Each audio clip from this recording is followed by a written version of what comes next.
ஆன்மீக அன்பர்களுக்கு நல்வணக்கம். நமது ஸ்ரீ ஆதி மன்மதீஸ்வரர் சுவாமி யூடியூப் சேனலில் நிறைய ஆன்மீக செய்திகளை புதுமையாக தந்து கொண்டிருக்கிறோம். இவை உங்களுக்கு நிச்சயமாக பிடிக்கும். ஆகவே இந்த சேனலை எல்லோரும் தயவுசெய்து சப்ஸ்கிரைப் பண்ணுங்கள், லைக் பண்ணுங்கள், ஷேர் பண்ணுங்கள். மறக்காமல் பெல் ஐக்கானையும் கிளிக் பண்ணுங்கள். நன்றி, வணக்கம். என்னாலும் நான் ஜான் பிள்ளைதானாலும் நான் ஆண் பிள்ளைதான். எனக்கு ஒரு சந்தேகம்ல, கல்யாணம் பண்ணதுலேருந்து உனக்கு சந்தேகம் தான். என்ன சந்தேகம் கேளு.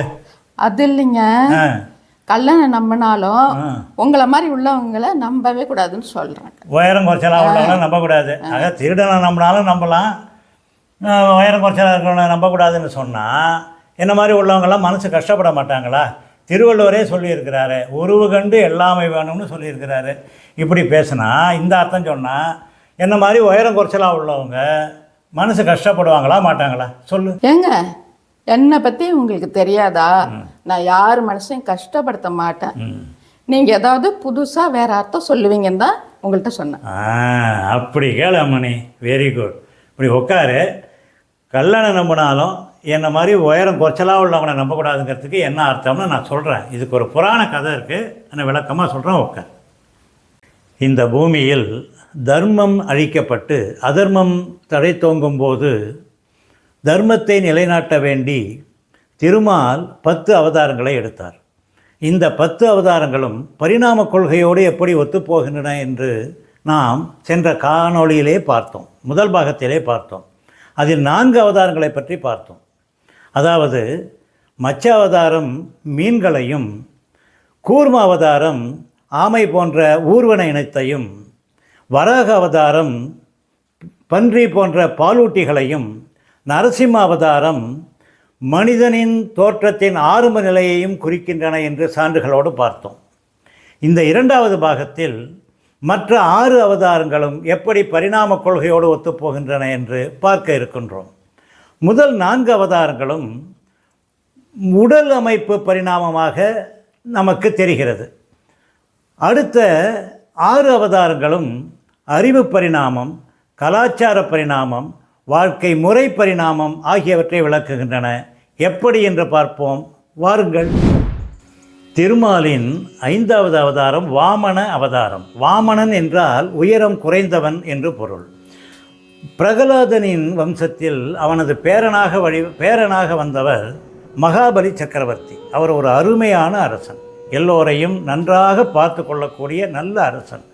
தேவரும் மூவரும் கூட அவனை போற்றி புகழ்ந்தனர். இதுவே அவனுக்கு தலைகணம் அதிகமாக வருவதற்கு காரணமாக இருந்தது. ஒருமுறை மகாபலி சக்கரவர்த்தி அஸ்வமேத யாகம் செய்தான். யாகத்தின் முடிவில் ஒரு தானம் கொடுக்க வேண்டும். அந்த நேரத்திலே வாமன அவதாரமாக திருமால் அங்கு வருகிறார். எப்படி வருகிறார்? கையில் ஆயுதம் எதுவும் இல்லை, மாறாக ஒரு கையில் ஒரு குடை பிடித்திருக்கிறார், இன்னொரு கையிலே ஒரு கமண்டலம் வைத்திருக்கிறார், அவ்வளவுதான். அங்கு வந்த வாமனன் தானம் கேட்கிறார். என்ன தானம் கேட்கிறார்? எனது காலடியால் 3 அடி நிலம் வேண்டும் என்று கேட்கிறார். மகாபலியும் இது சாதாரண விஷயம் என்று நினைத்து கொண்டு தருவதற்கு சம்மதிக்கிறான். உடனே திடீரென்று யாரும் எதிர்பாராத வகையிலே வாமனனாகிய திருமால் விண்ணுக்கும் மண்ணுக்குமாக உயரமாக வளருகின்றார். தன்னுடைய ஒரு அடியால் பூமியை அளக்கிறார், 2வது அடியால் ஆகாயத்தை அளக்கிறார், 3வது அடிக்கு இடம் எங்கே என்று மகாபலியிடம் கேட்கிறார். மகாபலி குனிந்து தனது தலையை காண்பிக்கிறான். தலையின் மேலே தனது காலடியை எடுத்து வைக்கிறார் திருமால். உடனே அந்த மகாபலி சக்கரவர்த்தி சுதல லோகத்துக்கு செல்லுகிறார், அதாவது பாதாள லோகத்துக்கு அருகில் சென்று விடுகிறார். இது புராணம். சரி, இது பரிணாம கோட்பாட்டை எப்படி விளக்குகிறது? 5 அறிவு படைத்த சிங்கங்கள், குரங்குகள் இவர்களுக்கு பிறகு 6 அறிவு படைத்த மனிதன், அதாவது ஹோமோ எரக்டஸுக்கு பிறகு ஹோமோ சாப்பியன்ஸ் என்ற மனிதர்கள் பரிணாம வளர்ச்சியிலே உருவாகிறார்கள். அவர்கள் 6 அறிவு படைத்தவர்கள், நேராக நிமிர்ந்து நின்றவர்கள். இவர்களில் முதன்மையாக வருபவர்கள் நியாண்டர்தால் மனிதர்கள். அதாவது அவர்கள் வாமனனைப் போலவே குள்ளமாக இருப்பார்கள், ஆனால் குடை வைத்திருப்பது போலவே அவர்கள் குடிசைகளில் வாழ்வார்கள். நல்ல பராக்கிரமசாலிகள், அதாவது திடீரென்று யாரும் எதிர்பாராத வகையிலே தன்னுடைய பதுங்குகின்ற இடத்திலிருந்து பாய்ந்து விலங்குகளை கைகளாலும் கால்களாலும் தாக்கி வேட்டையாடுபவர்கள். இப்படிப்பட்ட திறமை மிகுந்த உயரம் குறைந்த வாமனனை போன்ற அந்த நியாண்டர்தால் மனிதர்களை நாம் என்ன சொல்லுகிறோம்? கள்ளன் என்கிற கிருஷ்ணனை நம்பினாலும் உயரம் குறைந்த இந்த நியாண்டர்தால் மனிதர்களை போன்ற அதீத திறமை படைத்தவர்களை அவ்வளவு லேசாக எடை போட்டு விடக்கூடாது என்பதற்காகத்தான் அந்த பழமொழியை சொன்னார்கள். ஆகவே பரிணாம வளர்ச்சி இந்த புராண கதையோடு எவ்வாறு ஒத்துப்போகிறது என்பதை கண்கூடாக கண்டிருக்கிறீர்கள் இல்லையா? திருமாலின் 6வது அவதாரம் பரசுராம அவதாரம். பரசு என்றால் கோடலி. ஒரு கோடலியை கையில் வைத்திருப்பார். நல்ல உயரமானவர், திடகாத்திரமான உடல் அமைப்பு உடையவர். இவர் ஜமத்கனி என்ற முனிவருடைய மகன். ஒரு நாள் ஜமத்கனி முனிவர் தன்னுடைய மனைவியின் தலையை, அதாவது பரசுராமரின் தாயின் தலையை வெட்டி வீழ்த்தச் சொல்லி பரசுராமருக்கு ஆணையிடுகிறார். என்ன என்று ஏது என்று யோசிக்கவில்லை. என்ன காரணத்திற்காக தாயின் தலையை வெட்ட வேண்டும் என்று அவர் கேட்கவில்லை. எதுவுமே யோசிக்காமல் நேராக தாயிடம் செல்லுகிறார். தன்னுடைய பரசு என்ற ஆயுதத்தால் தாயின் தலையை வெட்டி வீழ்த்துகிறார். இது புராணம். இந்த புராண கதை எவ்வாறு பரிணாம வளர்ச்சியோடு சம்பந்தப்பட்டிருக்கிறது? நியாண்டர்தால் மனிதர்களுக்கு பிறகு, அதாவது உயரம் குறைவான நியாண்டர்தால் மனிதர்களுக்கு பிறகு குரோமேக்னான் என்ற ஹோமோசாப்பியன்கள், அதாவது 6 அறிவு உடைய மனிதர்கள் வருகிறார்கள். அந்த குரோமேக்னான் மனிதர்கள் நல்ல உயரமானவர்கள், திடகாத்திரமான உடலமைப்பு உடையவர்கள், கல் கோடரிகளை பயன்படுத்த தெரிந்தவர்கள். இது முக்கியமான குறிப்பு. கற்கோடரிகளை பயன்படுத்த தெரிந்தவர்கள். ஆனால் எதையும் யோசிக்க மாட்டார்கள். தேவை இருக்கிறதோ இல்லையோ விலங்குகளை வேட்டையாடுவார்கள். இவ்வளவுதான். இந்த குணங்கள் அப்படியே பரசுராமனையே ஒத்து இருக்கிறதா இல்லையா? ஆகவே குரோமேக்னான் மனிதர்களின் பரிணாம வளர்ச்சியானது பரசுராமரின் அந்த புராண கதையோடு ஒத்துப்போகிறதா இல்லையா? திருமாலின் 7வது அவதாரம் ஸ்ரீராமர் அவதாரம். ஒரு வில், ஒரு சொல், ஒரு இல் என்று வாழ்ந்தவர். எது நல்லது எது கெட்டது என்று தெரிந்தவர். தர்மத்தின் வழியிலே எப்படி ராஜ்ய பரிபாலனம் செய்யலாம் என்பதை இந்த உலகுக்கு கற்றுத்தந்தவர். பண்பாட்டின் சிகரம் என்று நாம் ராமாவதாரத்தை சொல்லலாம் இல்லையா? சரி, இப்படிப்பட்ட ராமர் எதை ஆயுதமாக கொண்டிருந்தார்? கையிலே ஒரு வில்லும் அந்த வில் செலுத்துகிற அம்பையும் தானே ஆயுதமாக கொண்டிருந்தார். இந்த புராண நிகழ்வு எப்படி பரிணாமத்தோடு ஒத்துப்போகிறது என்று நாம் பார்க்க வேண்டுமே. ராமாவதாரமானது பண்பாட்டு பரிணாமத்தை வெளிக்காட்டுகிறது. எது நல்லது எது கெட்டது என்று யோசிக்கக்கூடிய அந்த ஆற்றல் மனிதனுக்கு இருக்க வேண்டும் என்பதை காட்டுகிறது. சரி, ராமர் கையில் எதை ஆயுதமாக வைத்திருந்தார்? ஒரு 100 மீட்டர் 200 மீட்டர் தொலைவில் இருக்கக்கூடிய விலங்குகளை அல்லது எதிரிகளை சென்று தாக்கக்கூடிய வில் அம்பை வைத்திருந்தார், கூர்மையான அம்பு. அதுபோலத்தான் பின்னாளில் வந்த மனித இனமானது தொலைவில் உள்ளவர்களை தாக்குவதற்கு, எதிரிகளை தாக்குவதற்கு, விலங்குகளை தாக்குவதற்கு ஈட்டிகளையும் அம்புகளையும் வில்லையும் பயன்படுத்தினார்கள். அதன் பிறகு வந்த மனிதர்களாகிய நாம் என்ன செய்தோம்? துப்பாக்கியையும் தோட்டாவையும் கண்டுபிடித்தோமே.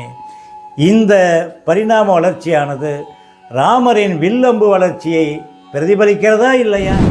8வது அவதாரம் பலராமர் அவதாரம். இவருக்கு முன்பு இருந்த பரசுராமரும் ஸ்ரீராமரும் கையிலே என்ன ஆயுதங்களை வைத்திருந்தார்கள்? பரசு, வில்லம்பு போன்ற அழிவுக்கான ஆயுதங்களை வைத்திருந்தார்கள். அதாவது விலங்குகளையோ எதிரிகளையோ கொல்லுவதற்கான ஆயுதங்களை வைத்திருந்தார்கள். ஆனால் பலராமன் கையிலே ஆக்கத்திற்கான கருவியை வைத்திருக்கிறார். அது என்ன ஆக்கத்திற்கான கருவி? பலராமன் ஏந்தியிருப்பது உழவு தொழிலுக்கு அவசியமான ஏற்கலப்பை. இதிலிருந்து நமக்கு என்ன தெரிகிறது?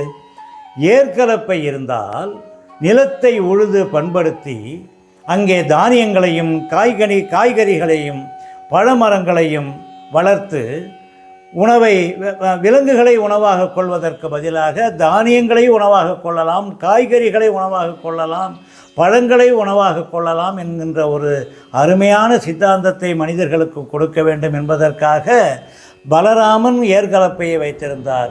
இப்போதுள்ள மனிதர்களும் அப்படித்தானே இருக்கிறார்கள்.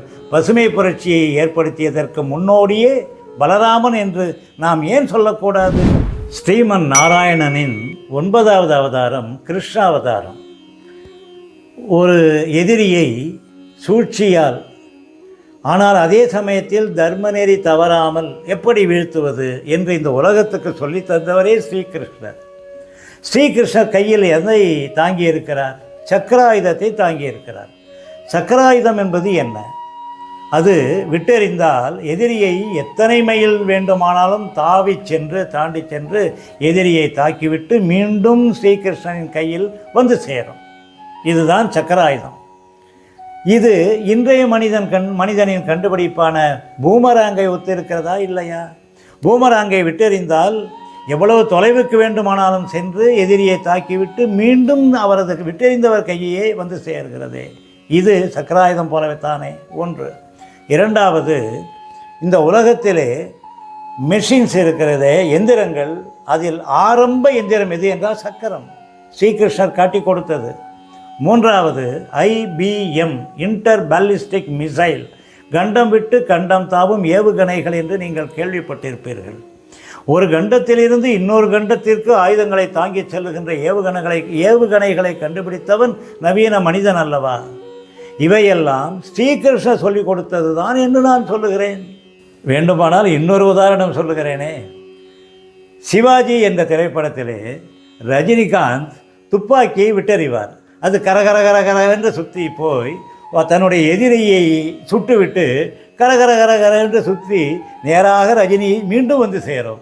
இதுவும் ஒரு வகையில் பூமராங் அல்லது சக்கராயுதம் தானே. கலியுகம் பிறந்துவிட்டது. ஆனால் திருமாலின் 10வது அவதாரமான கல்கி அவதாரம் அவதரித்து விட்டது என்று ஒரு சிலரும், இனிமேல் தான் அவதரிக்கும், அப்போது உலகம் அழியும் என்று ஒரு சிலரும் சொல்லுகிறார்கள். சரி, கல்கி அவதாரம் எப்படி இருக்கும்? மனித உடல், ஆனால் குதிரை முகம். குதிரையின் பண்பு என்ன? எப்போது நம்மை தூக்கி உட்கார வைத்து கொண்டு சவாரி செய்யும், எப்போது கீழே தள்ளி மிதிக்கும் என்று நமக்கு தெரியாது. கபடம் நிறைந்தது குதிரை.